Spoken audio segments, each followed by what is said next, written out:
Hello, everybody. Welcome to my secret project. The topic that was assigned to me was comparing higher education on the United States compared to different countries. I decided to do mine on El Salvador since that's where I'm from.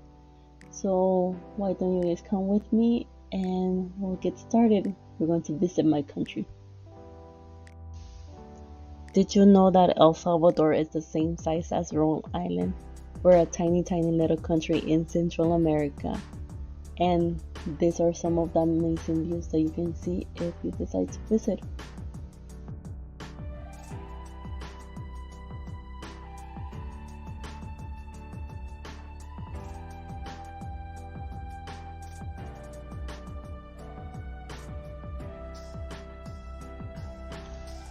During my research, I had the privilege of interviewing Ms. Clelia Trejo.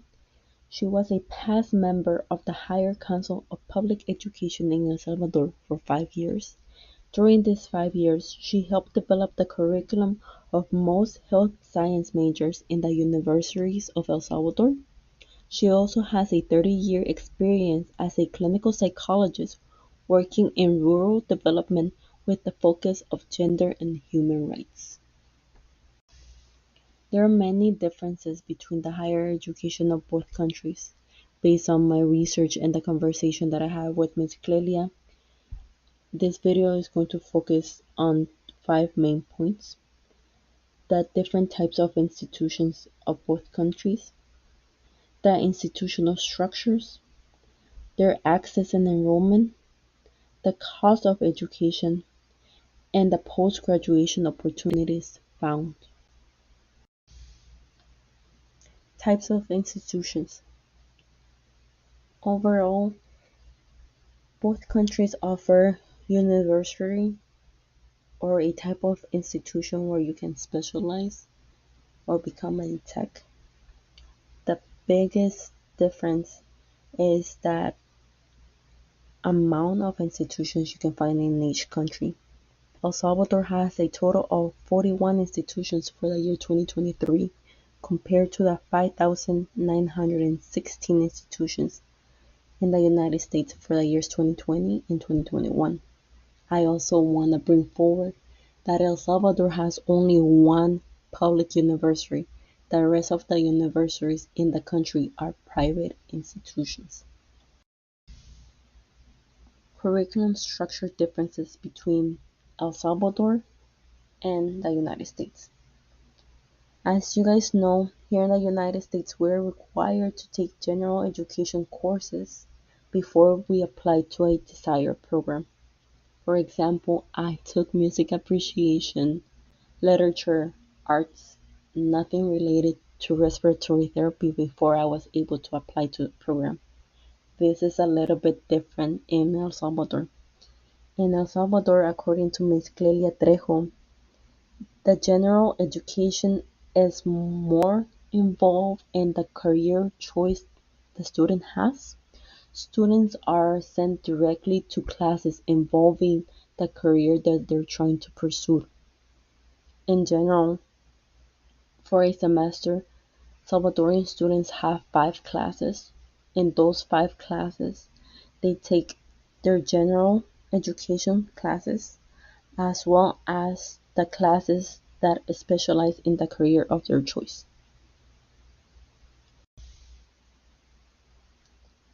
Access and enrollment differences between El Salvador and the United States.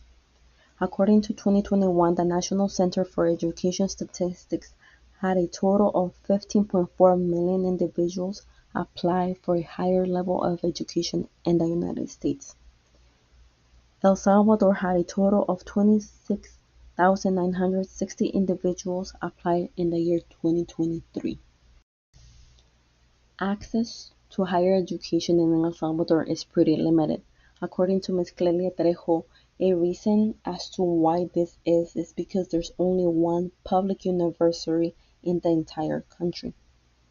There's a lot of private institutions, however, many individuals are not able to afford to go to a private institution. The public university does offer lower tuitions, however, there's limited amount of seats available.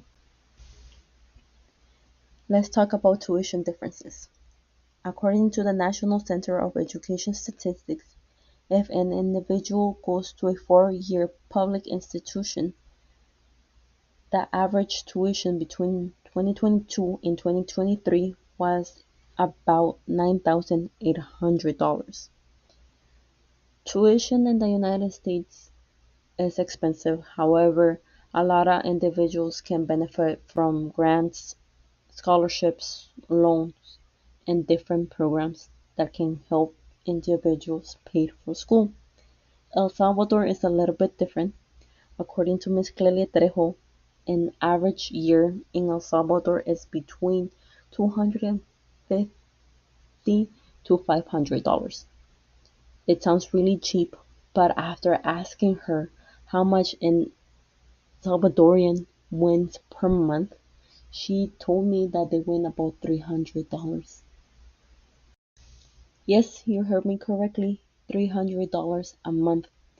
Did you know that RT's salary in El Salvador is $500 to $600 a month?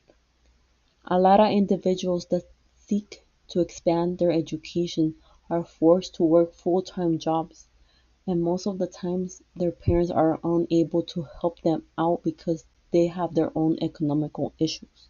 Individuals also do not receive as many grants or scholarships as we do here in the United States, so they're forced to work to finish for their education. Post-graduation opportunities. Yes, we graduated, we made it, but what about now? A lot of individuals do struggle to find job opportunities in both of the countries. However, El Salvador has it a little bit tougher. Ms. Clelia Trejo mentions that a lot of people do not find jobs as soon as they graduate and instead decide to seek job opportunities in other countries. Other times individuals that graduated are unable to enforce the career of their choice because there's no job opportunities in the country. Okay, you guys, we're back from this journey. Thank you so much for coming with me. I hope that this video was interesting and that it hit its objective, which was comparing higher education of El Salvador to that of the United States.